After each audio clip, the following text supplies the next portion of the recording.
MCTV news కి స్వాగతం. Bulletin లో ముందుగా హెడ్లైన్స్ చూద్దాం.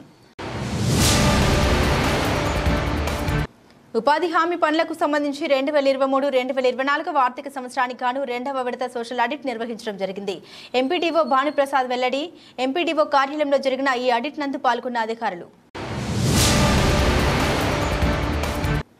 మడికయ్యల శివాలయం కనుమలో గంగమ్మ ఆలయ హుండీల లెక్కింపు చేపట్టిన ఎండోమెంట్ అధికారులు. హుండీ ఆదాయాన్ని సంబంధిత బ్యాంకు ఖాతాల్లో జమ చేయనున్నామన్న ఈవో రమణ.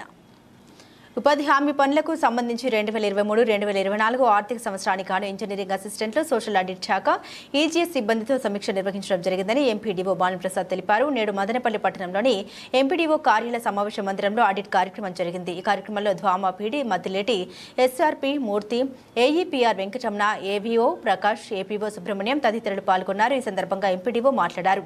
ఉపాధి హామీ నిధులపై సమీక్ష నిర్వహించి ఆడిట్ చేయడం జరిగిందన్నారు.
ఈరోజు ఈ అన్నమయ్య జిల్లా మదనపల్లి మండలంలో మహాత్మా గాంధీ జాతీయ గ్రామీణ ఉపాధి హామీ పథకానికి సంబంధించి 18వ విడత సామాజిక తనిఖీ జరుగుతూ ఉంది.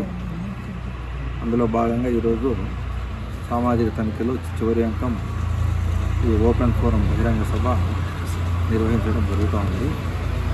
సో 2023-24 ఆర్థిక సంవత్సరంలో ఉపాధి హామీ పథకంలో ఈ మండలంలో మదనపల్లి మండలంలో చేపట్టిన పనులు ఈ సామాజిక తనిఖీ బృందం వారు గ్రామాల్లో ప్రవేశించి వేతనదారులను కలిసి అదేవిధంగా వర్కులను కూడా చూసి వాటి కొలతలు కూడా తీసి వారి పరిశీలనను నివేదిక రూపంలో పొందుపరచడం జరిగింది.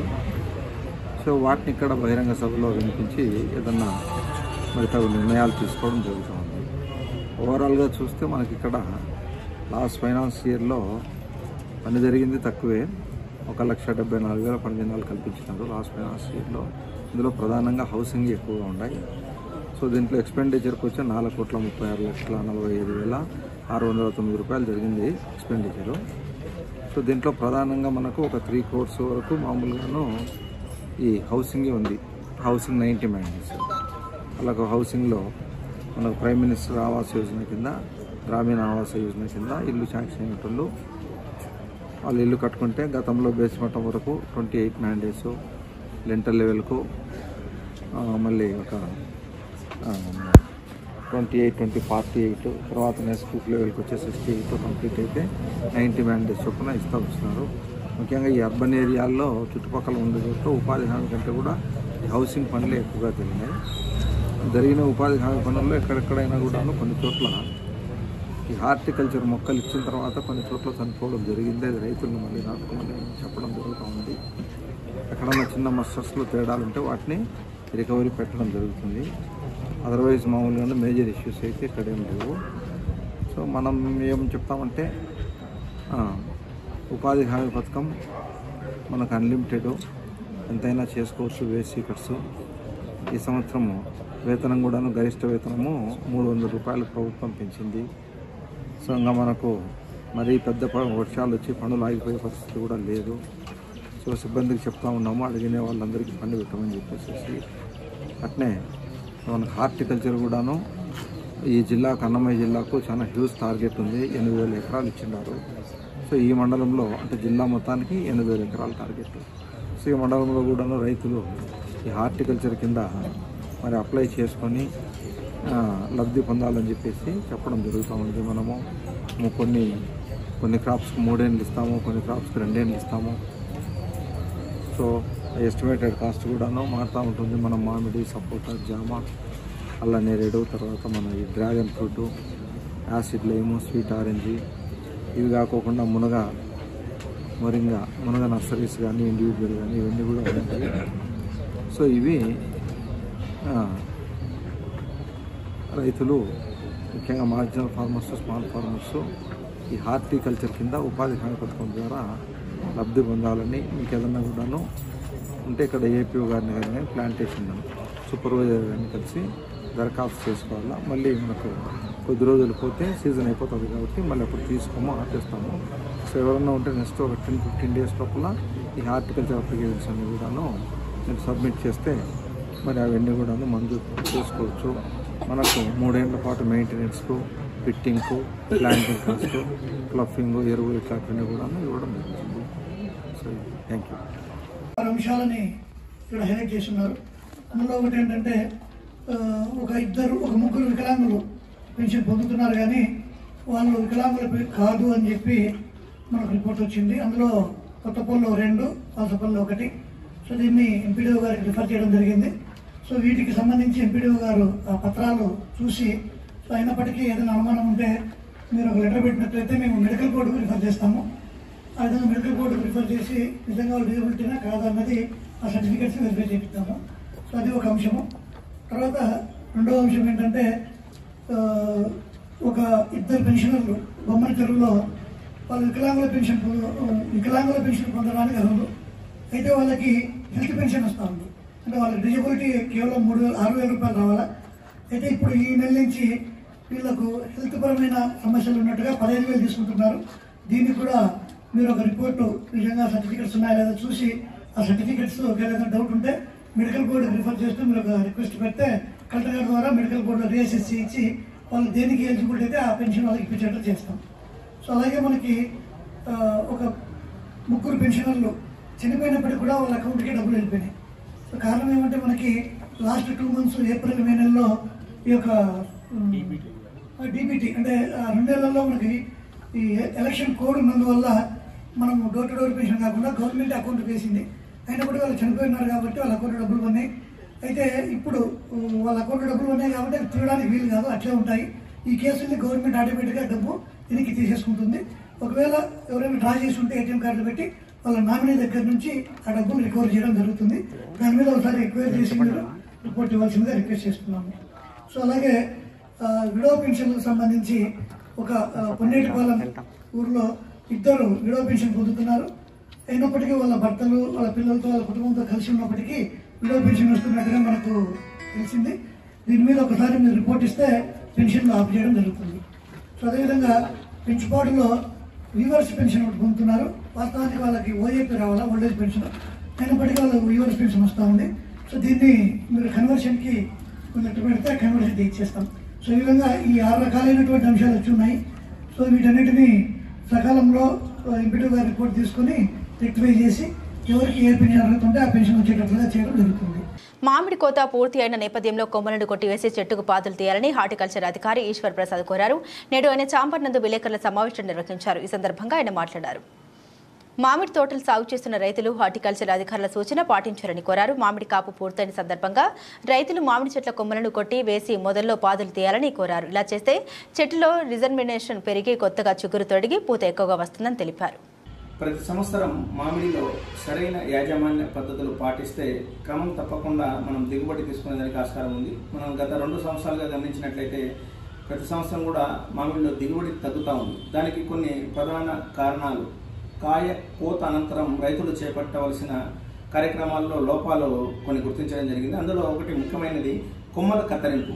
ప్రతి సంవత్సరము కూడా అంతో ఎంతో కొమ్మల కత్తిరింపు అనేది చెట్టులో జరిగితేనే చెట్టు మళ్ళీ రీజువనేట్ అయ్యి ఎక్కువ కొమ్మలు వచ్చి దాని మీద పూత వచ్చేదానికి ఆస్కారం ఉంది. కాబట్టి కాపు అయిపోయిన తర్వాత 15 నుంచి 20 రోజులు చెట్టుకు విశ్రాంతినిచ్చి తర్వాత జూన్ 15 నుంచి జూలై 15 లోపల ఒక నెల వ్యవధిలో మనము కొమ్మల్ని కూడా కత్తిరించుకోవడం జరిగితే మనకు ఒక 45 నుంచి 50 రోజుల లోపల కొత్త ఇగుర్లు వచ్చేదానికి ఆస్కారం ఉంది. అన్ని కొత్త ఇగుర్లు ఒకేసారి వస్తే మనకు పూత కూడా నవంబర్ డిసెంబర్లో పూత తొందరగాను ఒకే విధంగాను వచ్చేదానికి ఆస్కారం ఉండడం వల్ల మనం మందులు కొట్టుకోవడంలో కానీ సస్యరక్షణ చర్యలు పాటించడంలో కూడా మనకు ఖర్చు తగ్గుతుంది. ఎటువంటి కొమ్మల్ని కత్తిరించాలి? చెట్టులో అడ్డదిడ్డంగా ఉన్న కొమ్మల్ని, ఎండు పుల్లలు పడినటివి, గత సంవత్సరం కాయలు కాసి ఎండు పుల్లలుగా మిగిలిన కొమ్మల్ని, తర్వాత నిటారుగా చెట్టు మధ్యలో ఉన్నటువంటి ఒక కొమ్మను తీసేయడం వల్ల చెట్టు యొక్క బెరడు భాగంలో సేద తెచ్చుకుంటున్నటువంటి తేనె మంచు పురుగుకు సంబంధించిన లార్వాలు కానీ, ఆకుమచ్చ, కాయమచ్చకు సంబంధించిన శిలీంధ్రాలు కానీ మనకు నశించేదానికి ఆస్కారం ఉంది. అవి వాటి యొక్క పాపులేషన్ తగ్గిపోతే డైరెక్ట్ సన్లైట్ తగలడం వల్ల మనకు పూత వచ్చినప్పుడు వాటి యొక్క వృద్ధి తక్కువగా ఉండడం వల్ల మనకు స్ప్రేయింగ్స్ కూడా తగ్గుతాయి. అలాగే ఈ కొమ్మలు కత్తిరించడం వల్ల ఇంకొకటి కూడా ఒకేసారి పూత వస్తుంది. రెండో ముఖ్యమైన కార్యక్రమం అంతర కృషి. కొమ్మలు కత్తిరించిన తర్వాత మనము తోటల్లో లోతు దుక్కులు చేసుకోవడం వల్ల ఏటు వాళ్ళకి ఆపోజిట్గా లోతు దుక్కులు చేయడం వల్ల వర్షపు నీటిని మనం భూమిలోకి ఎక్కువ భాగం ఇంకించేదానికి ఆస్కారం ఉంది. అలాగే 1-2 సార్లు దుక్కులు చేసేసి దాంట్లో పచ్చిరొట్ట ఎరువులు వేసి 45 రోజుల తర్వాత కలియ దున్నడం వలన భూమిలో కర్బన శాతం, నీటి నిల్వ సామర్థ్యం కూడా పెరుగుతుంది. కాబట్టి కలుపు మొక్కలు లేకుండా అంతర పంటగా జీలుగా, జనుము వంటివి వేసుకుంటే భూమిని కూడా సారవంతం చేయొచ్చు. ఇంకొకటి మూడోది ఎరువుల యాజమాన్యం. ఎరువులు ప్రతి సంవత్సరం కూడా కాపు అయిపోయిన తర్వాత చెట్టుకు కనీసం ఎంతో కొంత ఎరువులు అవసరమవుతాయి. కాబట్టి మనము సూక్ష్మ, స్థూల మరియు మైక్రోన్యూట్రియంట్స్ మూడుటిని కూడా సమపాలలో అందించడం వల్ల అధికంగా ఒకేసారి ఇగుర్లు, పూత, పిందె వచ్చేదానికి ఆస్కారం ఉంది. యావరేజ్గా 10 నుంచి 12 సంవత్సరాల ఒక చెట్టుకు యూరియా 1.5 kg ఒక చెట్టుకు, అలాగే సింగిల్ సూపర్ ఫాస్ఫేట్ 3 kgలు, తర్వాత పొటాష్ 1 kg, తర్వాత జింక్, బోరాను, మెగ్నీషియం ఒక చెట్టుకు 50 నుంచి 100 గ్రాములు చెట్టు వయసును బట్టి వేసుకోవడం వల్ల మనం సూక్ష్మ, స్థూల అన్ని పోషకాలను చెట్టుకు అందించినట్లయితే, దీంతో పాటు పశువుల ఎరువు వీలైనంత ఎంత దొరికితే అంతగా 50 నుంచి 150 kgల వరకు కూడా ఒక 10 సంవత్సరాల చెట్టుకు వేయడం వలన మనకు చెట్టు తొందరగా రెజ్యూనేట్ అయ్యి మనకు పూత, పిందె సకాలంలో తొందరగా వచ్చేదానికి ఆస్కారం ఉంది. అదే కాకుండా ఇంకా నీటి యాజమాన్యం కూడా పూత, పిందె యొక్క మేనేజ్మెంట్లో ముఖ్యమైనది. మనం ఎరువులు వేసిన తర్వాత పాదులు చేసేసి నీటిని సక్రమంగా కట్టడం వలన ఎప్పటి వరకు నీటిని కట్టాలి అనేది కూడా ఒక ముఖ్యమైన అంశము. మనము సెప్టెంబర్ చివరి వరకు మాత్రమే మామిడిలో నీటిని పారగట్టాలని కానీ డ్రిప్ ద్వారా ఇవ్వడం కానీ చేయాలి. తరువాత చెట్టును బెట్టకు గురి చేయడం వలన మనకు పూత, శాఖీయ ఉత్పత్తి కాకుండా పూత వచ్చేదానికి ఆస్కారం ఉంది నవంబర్, డిసెంబర్లో. కాబట్టి కనీసము 2 నెలలు, అక్టోబర్, నవంబర్ నెలలు మనము చెట్టుకు స్ట్రెస్ ఇవ్వడం వలన, నీరు పారగట్టకుండా స్ట్రెస్ ఇవ్వడం వలన మనకు పూత నవంబర్ చివరిలో, డిసెంబర్ 15 లోపల వచ్చేదానికి ఆస్కారం ఉంది. మదనపల్లి నియోజకవర్గంలో 3400 ఎకరాల్లో మామిడి తోటలు సాగు చేస్తున్నారు. కావున రైతు సోదరులందరూ పైన తెలిపిన విధంగా సస్యరక్షణ చర్యలు, తర్వాత కోతానంతర యాజమాన్య పద్ధతులు పాటిస్తే అధికంగా దిగుబడి, కనీసం ఎకరాకు 3 నుంచి 5 టన్నుల వరకు రకాన్ని బట్టి మనం దిగుబడి సాధించుకోవచ్చని తెలియజేస్తున్నాం. వర్షాలు ప్రారంభమైన నేపథ్యంలో ఆవులను, గొర్రెలను వర్షంలో తడవనీయకుండా షెడ్లలో వేయాలని పశుసంవర్ధక శాఖ ఏడి విశ్వేశ్వరరెడ్డి కోరారు. నేడు మదనపల్లి పశుసంవర్ధక శాఖ కార్యాలయం నందు విలేకరుల సమావేశం నిర్వహించారు. ఈ సందర్భంగా ఆయన మాట్లాడారు. ఆవులకు, గొర్రెలకు వర్షాకాలంలో తప్పనిసరిగా డీవార్మింగ్ చేయాలని కోరారు. ఆవులకు పొదుగు వాపు వ్యాధి రాకుండా పొదుగు వద్ద పొటాషియంతో గానీ, మంచినీటితో గానీ ప్రతిరోజు పాలు పిండే సందర్భంలో శుభ్రం చేయాలని అన్నారు. అందరికీ నమస్కారము. ముఖ్యంగా ఈ వర్షాకాలాలు వచ్చే దృష్టిలో పెట్టుకొని రైతు సోదరులకు కొన్ని సూచనలు ఇవ్వదలుచుకున్నాను. ముఖ్యంగా ఈ గొర్రెలు, మేకలు పెంచుకుంటే పెంపకందారులు ఈ వర్షాకాలంలో వాటికి కావాల్సినటువంటి టీకాలు అనగా ఇప్పుడు ప్రజెంట్ వర్షాకాలం పడుతుంది కాబట్టి ఈగలు దోమలు ఎక్కువయ్యే దానివల్ల బ్లూటంగ్ వ్యాప్తి చెందుతుంది.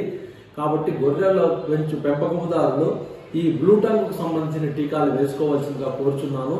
అదే రకంగా ఈ గొర్రెలు మేకలు ఎక్కువ పచ్చిక వేసే దానివల్ల దాని కడుపులో నులి పురుగులు కానీ బద్దె పురుగులు కానీ జలగలు కానీ వచ్చే ఆస్కారం ఉంటుంది. కాబట్టి ఈ పచ్చి మేత ఎక్కువగా తినేటటువంటి గొర్రెలకు కడుపులో నులి పురుగుల నిర్మూలనకు డీవార్మింగ్ చేయవలసిందిగా కోరుచున్నాను. ఈ నులి పురుగులు కానీ బద్దె పురుగులు కానీ జలగలు ఎక్కువగా ఉన్నట్లయితే ఈ గొర్రెలు మేకలు కృషించకపోవడము, చీముళ్ళు రావడము, దగ్గులు రావడము ఇవన్నీ ఉంటాయి. కాబట్టి ఈ రైతులు దానికి సంబంధించినటువంటి నిలుపురుగులు గన మనము తీసేసినట్లయితే గన ఆ గొర్రెలకు ఈ జబ్బులు రాకుండా, జబ్బులు స్ప్రెడ్ కాకుండా, తర్వాత వెయిట్ లాస్ లేకుండా, ముఖ్యంగా ఈ నిలుపురుగులు ఉండే దానివల్ల ఈ గొర్రెలు మేకలలో వెయిట్ లాస్ బాగా అవుతుంది. కాబట్టి ఈ పచ్చిక ఎక్కువ ఉన్న కాలంలో ప్రతి గొర్రెల పెంపకముదారులు మేకలు పెంచుకునే వాళ్ళు ఈ నులిపురుగులకు సంబంధించినటువంటి ఏలిక పాములు అంటారు. ముఖ్యంగా ఈ ఏలిక పాముల నిర్మూలనకు మందులు తాపించుకోవాల్సిందిగా కోరుచున్నాను. ఎందుకంటే ఈ పచ్చిక మేసే దానివల్ల పెంటికలో ఈ గుడ్లు విసర్జించబడతాయి. ఆ పెంటిక ఈ ఎండలకు ఎండదు కాబట్టి ఈ పచ్చిక ఎక్కువలో అది జీవము ఎక్కువ ఉంటుంది. ఆ నులి పురుగులు ఎక్కువ కాలం బతికుంటాయి. కాబట్టి ఈ గొర్రెలు మేసేటప్పుడు ఈ పచ్చికతో పాటే ఆ పెంటికలు నోట్లోకి పోయేదాని వల్ల ఆరోగ్యంగా ఉండే గొర్రెలకు కానీ ఈ నులి పురుగులు మళ్ళీ కడుపులో పెరిగేదానికి ఛాన్సెస్ ఉంటుంది. కాబట్టి ప్రతి రైతు నులి పురుగులకు డివార్మింగ్ చేసుకోండి. అలాగే బ్లూటంగ్ వ్యాధి టీకాలు వచ్చాయి. మీ సంబంధించినటువంటి పశు వైద్యశాలకు వెళ్ళి బ్లూటంగ్ నీలి నాలుక అంటారు, ముందు జాగ్రత్తగా ఆ నీలి నాలుగు టీకా వేయించుకున్నామంటే రాబో కాలం అంటే 2-3 నెలల్లో మనకు జనాలుగా వర్షాలు బాగుపడిన తర్వాత ఈ వరిమళ్ళు వేస్తారు, పచ్చిక ఎక్కువ అవుతారు, దోమలు కుట్టే దాని వల్ల నీలి నాలుగు వస్తుంది. ముందు జాగ్రత్తగా ఈ టీకా వేసుకోవాలని కోరుచున్నాను. అదే రకంగా పాడి పశువులు పెంపుకునే రైతులు ఈ పచ్చిక కాలంలో దోమలు విపరీతంగా మనకు ఇళ్ల ముందరికి వస్తాయి. పశువుల పాకలో దోమలు ఉంటాయి. ఈ దోమలు కుట్టే దాని వల్ల ఆవులలో మనకు ఈ జ్వరాలు కానీ, తర్వాత ఎక్కువ జ్వరం వచ్చేసి రావడము, తర్వాత ఈ బెబీషియా డిసీజ్ అనేటటువంటిది ఒకటి, ట్రిప్నోజోమియా డిసీజెస్ అనే ఒకటి, ఇవి ముఖ్యంగా ఒంటికి ఎర్రగా పారడము, ఆవు టెంపరేచర్ ఎక్కువగా ఉండడము, కింద పడిపోవడము, కాళ్ళు కొట్టుకోవడము ఇవన్నీ వస్తాయి. సో ఈ పశువు పాకలు శుభ్రంగా పెట్టుకొని పశువుల పాకలు ఆవులు తోలేటప్పుడు కొద్దిగా పొగ పెట్టుకున్నారంటే ఈ దోమలు లేకుండా చేసుకోవచ్చు. ఎప్పుడైతే దోమలు నిర్మూలన చేసుకున్నామో మనకు ఈ దోమకాటు బారిన పడకుండా చేసుకున్నట్లయితే ఈ వ్యాధులు రాకుండా చేసుకోవచ్చు. అలాగే ఈ వర్షాలు పడే దాని వల్ల పశువుల పాక ఎక్కువగా తడిగా ఉంటుంది. అంటే పంచితం పోయడము, పేడ ఆడే ఉండడం దానివల్ల మనం పాలిచ్చే ఆవులలో ముఖ్యంగా ఈ పరిసర ప్రాంతాల్లో అపరిశుభ్రంగా ఉండేదానికి పొదుగువాపు వ్యాధి వచ్చేదానికి ఆస్కారం ఉంది.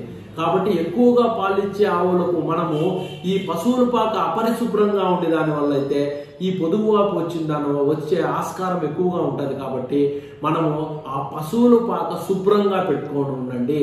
ఎందుకంటే ఈ గత 3-4 రోజుల నుంచి మనకు ఎండ తక్కువగా ఉంది, తడిగా ఉంది, పశువుల పాకలు తడి ఆరిపోవు, దానివల్ల ఆవులు ఆడే పడుకొని లేసేదాని వల్ల ఈ పొదుగు అపరిశుభ్రంగా ఉండేదాని వల్ల పొదుగువాపు వ్యాధి వచ్చేదానికి ఛాన్సెస్ ఉంది. కాబట్టి రైతులు ముఖ్యంగా ఈ ఎక్కువ పాలు దిగుబడి ఇచ్చేదానికి, ఈ పొదుగువాపు వ్యాధి రాకుండా ఉండేదానికి మీరు పొద్దున సాయంత్రం పాలు పిండేటప్పుడు ముఖ్యంగా వేడి నీళ్లతో కానీ, లేకపోతే మన పశువుల హాస్పిటల్లో పొటాషియం పర్మాంగనేట్ అని దొరుకుతుంది, దాని లోషన్తో కానీ సన్నులు ఆ పొదుగు వాటి దానికి సంబంధించి శుభ్రం చేసేసి పాలు పిండిన తర్వాత పాలు పిండే ముందరగా మనం ఈ పొటాషియం పర్మాంగనేట్ లోషన్తో క్లీన్ చేసుకున్నట్లయితే మనము మోర్ దాన్ 70 to 80% మనం జబ్బు రాకుండా చేసుకునే దానికి ఛాన్సెస్ ఉంది. కాబట్టి రైతులు ఈ వర్షాకాలంలో ముఖ్యంగా ఈ దోమకాటు లేకుండా పశువుల పాకలో పొగబెట్టండి. అదే రకంగా తడి నేలలు కింద ఆవు పడుకునే ప్రదేశము శుభ్రంగా ఉండేటట్టు క్లీన్ చేసుకొని పాలు పిండే ముందరంగా పిండిన తర్వాత పొటాషియం పర్మాంగనేట్తో కనుక మనం పొదుగు శుభ్రం చేసుకున్నట్లయితే పొదుగు వ్యాధి రాకుండా చేసుకోవచ్చు. ఎందుకంటే ప్రతి పాడి రైతు మనం పాల దిగుబడి కోసమే ఆవులు పెట్టుకొని ఉంటారు. సో మనకు ఆవు పాలిచ్చేది పొదుగే కాబట్టి ఆ పొదుగు జబ్బు రాకుండా చేసుకున్నట్లయితే మనం కాపాడుకున్నట్లయితాం. కాబట్టి దయవుంచి రైతులు ఈ 2-3 రోజుల్లో మీరు వర్షాకాలంలో ఈ నిర్మూలన మనము ఈ జాగ్రత్తలు తీసుకున్నట్లయితే మనం గొర్రెల్లో కానీ మేకల్లో కానీ ఆవుల్లో కానీ ఈ రకంగా చేసుకున్నట్లయితే మనం వ్యాధి రాకుండా చేసుకోవచ్చు. అలాగే వర్షం పడేటప్పుడు గొర్రెల పెంపకందారులు దయ ఉంచి 24 అవర్స్ కానీ మీరు లేదా పొద్దున్న నుంచి సాయంత్రం వరకు కానీ వానలో తడవకుండా పాకల్లో పెట్టే ప్రయత్నం చేయండి. ఇది నా సూచన. ధన్యవాదాలు. మడికయ్యల శివాలయం నందు కనుమలో గంగమ్మ ఆలయం నందు హుండీ లెక్కింపు జరిగిందని ఎన్విరాన్మెంట్ ఈవో రమణ తెలిపారు. నేడు మదనపల్లి పట్టణంలోని పై తెలిపిన ఆలయాల్లో హుండీ లెక్కింపు కార్యక్రమం జరిగింది. ఈ కార్యక్రమంలో ఆలయ సిబ్బంది అర్చకులు ఉన్నారు.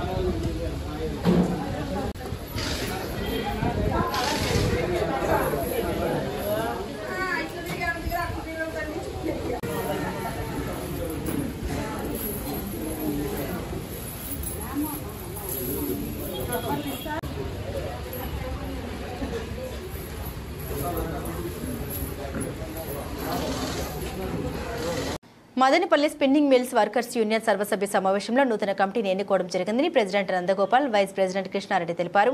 నేడు Madanapalle spinning mills workers union ఆధ్వర్యంలో ప్రెస్ క్లబ్ నందు విలేకరుల సమావేశం నిర్వహించారు. ఈ సందర్భంగా president Nandagopal, vice president Krishna Reddy మాట్లాడుతూ గత నెల 26వ తేదీన Madanapalle spinning mills worker union సర్వసభ్య సమావేశం నిర్వహించడం జరిగిందని తెలిపారు. ఈ సమావేశానికి 207 మంది సభ్యులు హాజరు కావడం జరిగిందన్నారు. పాత కమిటీ గత 10 సంవత్సరాలుగా ఎలాంటి సర్వసభ్య సమావేశం నిర్వహించలేదని, ఇష్టానుసార నిర్ణయాలు తీసుకుని కార్మికులకు అన్యాయం చేశారని ఆరోపించారు. ఇందుకు కారణమైనటువంటి పాత కమిటీని రద్దు చేస్తూ నూతన కమిటీ ఎన్నిక చేయడం జరిగిందని వివరించారు. కోర్టుల చుట్టూ తిరగడం వల్ల కార్మికులకు ఇప్పటికే చాలా నష్టం జరిగిందని ఆవేదన వ్యక్తం చేశారు. పాత కమిటీ వారు రికార్డులను అప్పగించాలని కోరారు.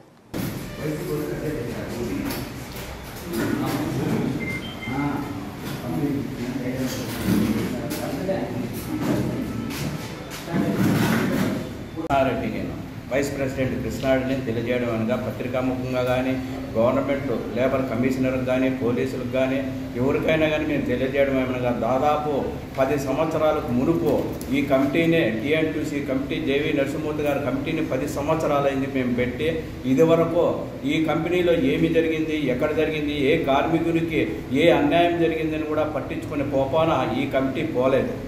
కాబట్టి ఆయన ఎవరో పారిశ్రామికవేత్త గిద్దిరెడ్డి అని వచ్చి లిక్విడేట్ దగ్గర కర్ణాటక లిక్విడేట్ దగ్గర యాలంలో పాడుకుని మాకు రావాల్సిన బాకాయిలు దాదాపు ఆయన స్వయంగా అందించిన తర్వాత 2,19,00,000 మేము తీసుకున్నాము.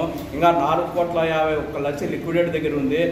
దానికి ఈ పాత కమిటీ దాదాపు మనిషికి 24,000 చొప్పున అక్కడ డిమాండ్ పెట్టుకొని మాకు మనిషికి ఒక కార్మికు చొప్పున 24,000 రావాలా, మేము అది అందించినాం కార్మికులకి, మాకు రావాలంట 24,000 ఎంత అవుతుందంటే దాదాపు 72 లక్షల రూపాయల చొప్పున మా కార్మికుల సొమ్ము తీసుకోవాలని నిన్న లిక్విడేట్ దగ్గర పోతే ఆ విషయం మాకు తెలిసిందే. అయితే ఈ నరసింహమూర్తి టీఎన్టీసీ ప్రెసిడెంట్ నరసింహమూర్తి దాదాపు 30 కోట్ల కేసు వేసినానన్నాడు. మళ్ళీ లాస్ట్కి 22 కోట్ల కేసు వేసినన్నాడు. లాస్ట్కు 12 కోట్లకు అన్నాడు. ఇప్పుడు లాస్ట్కు 9 కోట్లకు అంటాడు. ఏడు వచ్చింది రావట్లేదు. ఆ కర్ణాటక కోర్టులో మేము అన్నీ విచారిస్తే ఒక్క కాగితం కూడా 9 కోట్లకు అనేది ఒక్క కాగితం కూడా లేదు. ఇక్కడ కార్మికుల మభ్య పెట్టి అన్ని కోట్లు వస్తుంది, ఇన్ని కోట్లు వస్తుంది అని చెప్పని వాదించినాడు. లాస్ట్ పారిశ్రామికవేత్త గిరిధర్ రెడ్డి ఇచ్చిన డబ్బుల్లో 2,19,00,000 మేము ఏ విధంగా అయితే మా కార్మికులు 10 మంది కార్మికులు లెక్కలేసి 2,19,00,000 సీనాటి ప్రకారం ఎంత వస్తుందో అంత లెక్కలేసి మేము తీసుకుంటే దాన్ని కూడా సమర్థించి వాళ్ళు వచ్చి తీసుకోవడం జరిగింది. అయినా తీసుకున్న తర్వాత కూడా ఒక్కొక్క కార్మికునికి మాకు 5,000 చొప్పున ఇవ్వాలని కూడా వాళ్ళు వచ్చి డిమాండ్ చేయడం జరిగింది. మేము ఇవ్వట్లేదు. ఆ విధంగా 2,19,00,000 ఏ విధంగా లెక్కల ప్రకారం వచ్చిందో ఆ లెక్కల ప్రకారం తీసుకున్నాము. కర్ణాటక హైకోర్టులో 4,50,00,000 ఏ విధంగా ఉందో ఇదే విధంగా లెక్కలేసి అదే విధంగా తీసుకుందామని కూడా సౌమ్యంగా నేను తెలియజేస్తున్నాను.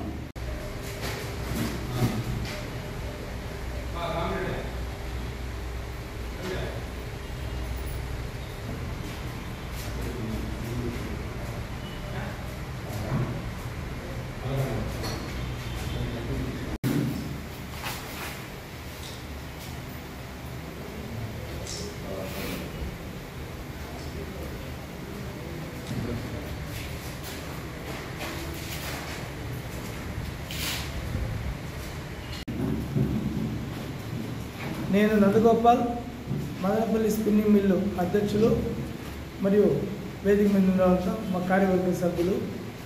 ప్రధానంగా 27/6/2024 మదనపల్లి సిటిఎం రోడ్లో ఉన్న యూనియన్ ఆఫీస్ నందు మదనపల్లి స్పిన్నింగ్ మిల్లు వర్కర్స్ యొక్క సర్వసభ సమావేశం ఏర్పాటు చేశాము. ఆ యొక్క సమావేశానికి కార్మికులు మొత్తము 311 మందికి గాను 207 మంది వాళ్ళు ఫిజికల్గా హాజరయ్యారు. ఆ యొక్క సమావేశానికి నేనే అధ్యక్షత వహించాను. ఈ సమావేశంలో కొన్ని సుదీర్ఘమైన చర్చల అనంతరము కొన్ని కార్మికులంతా కలిసి ఏకగ్రీవంగా కొన్ని నిర్ణయాలు తీసుకున్నారు. ప్రధానంగా గత యూనియన్ వాళ్ళు అంటే యూనియన్ కమిటీ అంటే అధ్యక్షులు శ్రీ జేవి నరసింహతి గారు, అదేవిధంగా ఇతర కార్యవర్గ సభ్యులు గత 10 సంవత్సరాలుగా ఇంతవరకు కూడా వాళ్ళు ఏ రోజు కూడా ఒక జనరల్ బాడీ మీటింగ్గా ఏర్పాటు చేయలేదు. కార్మిక నూతన కమిటీ వాళ్ళకు కమిటీ కూడా ఏర్పాటు చేయకుండా వాళ్ళ యొక్క కార్మికులకు సంబంధించిన ప్రధానమైన సమస్యల గురించి వారిని సంప్రదించకుండా వాళ్ళు సొంత నిర్ణయాలు తీసుకొని కేసులు వేశారు కోర్టులంతా. దీని విషయంగా మేము ఈ యొక్క సర్వసభ సమావేశం ఏర్పాటు చేసి ఈ యొక్క విషయాలంతా చర్చించడం జరిగింది. ఆ సమయంలో కార్మికులందరూ కలిసి ఈ విధంగా ఆయన వాళ్ళ సొంత నిర్ణయాలు తీసుకుంటూ దాన్ని మేము వెంటనే ఖండిస్తూ వాళ్ళు కార్మికులందరూ కూడా పాత కమిటీని రద్దుపరుస్తూ నూతన కమిటీని ఏర్పాటు చేయాలని అందరూ ఏకగ్రీవంగా తీర్మానించారు.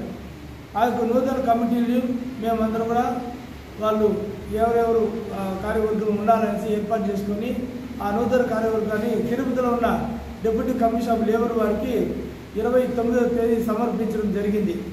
అదేవిధంగా ఈరోజు సెక్రటరీ గారు అంటే ఎప్పుడైతే ఈ ఫ్యాక్టరీ అప్పులో మునిగిపోయిందో కర్ణాటక హైకోర్టు లిక్విడేటర్ను అపాయింట్ చేసింది. అంటే లిక్విడేటర్కు వాళ్ళకు కొన్ని ముఖ్యమైన వాళ్ళు ఆర్డర్స్ పాస్ చేశారు. ఏమంటే ఈ కంపెనీని అమ్మి మొట్టమొదట లేబర్స్కు మిగతా బాకీల వాళ్ళకు కంపెనీ లా ప్రకారము వాళ్ళకి భాగాలు ఇవ్వాలనేసి లిక్విడేటర్ అపాయింట్ చేయడం జరిగింది. లిక్విడేటర్ గారు మేము ఎవరెవరు బాకీలు ఉన్నారో మాకు తెలిపాలని చెప్తే మేము 302 మంది కార్మికులు 311 మంది కార్మికులకు సంబంధించిన బెనిఫిట్స్ బకాయిలు ఏమేమి రావాలి ఆయనకు సంపించడం జరిగింది. ఆ తర్వాత వాళ్ళ యొక్క కంపెనీలు టెండర్ పెట్టారు. టెండర్ ఏఆర్సి బ్యాంకు ద్వారా టెండర్ పెట్టడం జరిగింది. ఈ టెండర్ని ఈ మధ్యకాలంలో 39 కోట్లు ఇచ్చి శ్రీహరి కన్స్ట్రక్షన్ వారు ఎత్తడం జరిగింది. వాళ్ళు ఎత్తిన తర్వాత ఈ 39 కోట్ల లిక్విడేటర్కి డబ్బు కట్టడమే కాకుండా కార్మికులందరికీ కూడా 2,02,19,00,000 ఫ్రీగా ఇచ్చారు. అంటే ఆ ఫ్రీగా ఇచ్చిన డబ్బులు ఈ యొక్క నాయకులు పాత కమిటీలో ఉన్న నాయకులు కూడా వాళ్ళకి చెల్లించకుండా ఆ డబ్బుల్లో కూడా ప్రతి కార్మికులు కూడా మాకు 5,000 రూపాయలు డబ్బులు ఇవ్వాలని డిమాండ్ చేశారు. కానీ కార్మికులు ఒప్పుకోలేదు. తద్వారా శ్రీహరి కన్స్ట్రక్షన్ వారు ప్రకటించిన 2,19,00,000 చెక్కుల ద్వారా ప్రతి కార్మికుడికి ఇవ్వడం జరిగింది.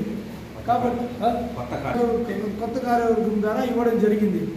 కాబట్టి దీని యొక్క మెయిన్ యొక్క ప్రధానం ఏమంటే ఈ యొక్క అధ్యక్షులైన జేవి నరసింహతి గారు మరియు కమిటీ సభ్యులంతా కూడా వారి స్వార్థం కోసము కార్మికుల యొక్క వెల్ఫేర్ గుర్తించకుండా లేనిపోని కేసులు వేశారు. కానీ ఏ ఒక్క వర్కర్ని సంబంధించలేదు. ప్రజలకు త్రాగునీటి సరఫరాలో సమస్యలు తలెత్తకుండా సజావుగా సరఫరా అయ్యేలా పకడ్బందీ చర్యలు తీసుకోవాలని రాష్ట్ర ఉప ముఖ్యమంత్రి పిఠాపురం ఎమ్మెల్యే కొణిదెల పవన్ కళ్యాణ్ జిల్లా ఉన్నతాధికారులను ఆదేశించారు. కాకినాడ జిల్లా పర్యటనలో భాగంగా బుధవారం ఆంధ్రప్రదేశ్ ప్రభుత్వం పంచాయతీరాజ్ గ్రామీణ మంచినీటి సరఫరా పథకానికి సంబంధించిన యు కొత్తపల్లి మండలం బాకతిప్ప గ్రామంలో సూరప్ప మంచినీటి చెరువులోని సిపిడబ్ల్యూ హెడ్ వర్క్స్ సురక్షిత మంచినీటి ట్యాంకును రాష్ట్ర ఉప ముఖ్యమంత్రి పిఠాపురం ఎమ్మెల్యే కొణిదెల పవన్ కళ్యాణ్ జిల్లా అధికారులతో కలిసి సందర్శించారు. పిఠాపురం నియోజకవర్గం యు కొత్తపల్లి మండలానికి సురక్షిత మంచినీరు సరఫరా చేస్తున్న వాకతిప్ప సూరప్ప మంచినీటి చెరువులోని సిపిడబ్ల్యూ హెడ్ వర్క్స్ మంచినీటి చెరువు లేఅవుట్ గురించి ఉప ముఖ్యమంత్రికి ఆర్డబ్ల్యూఎస్ అధికారులు వివరించారు. సూరప్ప చెరువు దగ్గర ఉన్న 7 MLD sand filtration power house ల్యాబ్ను ఆయన పరిశీలించారు. వాటి పని విధానంతో పాటుగా తాగునీటి సరఫరా విధానం ఏ విధంగా చేపడుతున్నారో అధికారులను క్షుణ్ణంగా అడిగి తెలుసుకున్నారు. ఉప ముఖ్యమంత్రి వెంట జిల్లా collector Shanmohan, Kakinada MP Tankela Udaya Srinivas, ZP CO Sriramachandramurthy, RWS SE MP Satyanarayana, DPO K Bharati Soujanya, RDO Kishore ఉన్నారు. గవర్నమెంట్ పైప్ లైన్ కొంత ల్యాండ్ ఎక్స్టెండ్ చేసుకోవాల్సి వస్తుంది సార్. ఏదైనా రోడ్డు వెంబడి కానీ లేకపోతే కెనాల్ వెంబడి కానీ చేస్తుంది సార్. మధ్యలో పైప్ ఒకటి పడుతుంది సార్. దాంట్లో ఆల్మిన్ డోసింగ్ అంటే కెమికల్ డోసింగ్ సార్. దాని మూలంగా ఏంటంటే ఈ మడ్ పార్టికల్స్ ఏవైతే ఉన్నాయో అవన్నీ సపరేట్ కంబైన్ అవుతాయి. లాక్ ఫామ్ అయ్యి కింద సెటిల్ అవుతాయి. ఒక అన్ని విడివిడిగా కొంచెం ఒక సెడిమెంట్ లాగా సెంటర్లో కలిసి సెంటర్లో కొంచెం వాటర్ మడ్డిగా ఉంటుంది. అది సార్ అది సెటిల్ అయినారు. ఈ పక్క ఈ ఛాంబర్కి వస్తుంది సార్. ఈ ఛాంబర్ నుంచి మనకి ఫిల్టర్లోకి వెళ్తాయి సార్. అసలు ఈ పార్టికల్ క్లీన్ చేయడం అనేది ఒకప్పుడు బాగా ఉండేది సార్. ఇప్పుడు పెరుగుతుంది సార్.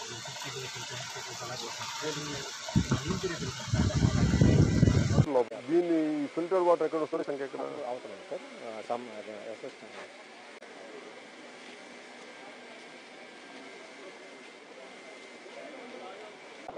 సెడిమెంట్ అవుతుంది సార్. క్లియర్ వాటర్ దీంట్లోకి వస్తుంది. దాని వాటర్ దీంట్లోకి వస్తుంది. దాని ద్వారా బయటకు వస్తుంది. ఎంత వాటర్ బయటకు వస్తుంది అనేది అక్కడ రీడింగ్ రేట్ ఆఫ్ ఇంట్రెస్ట్ వస్తుంది. కొంచెం క్వాలిటీ కూడా డెఫినెట్ వస్తుంది. దానికి ఏం చేస్తారు అంటే అర్థమైంది. 100 మీటర్ క్యూబ్ అంటే ఇంచుమించు 1 lakh liters per hour fund first సంపాది సార్.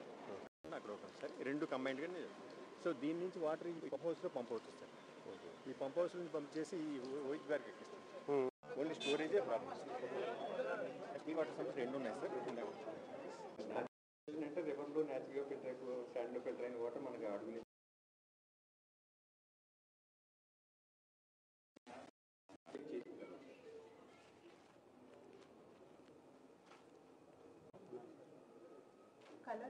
కలర్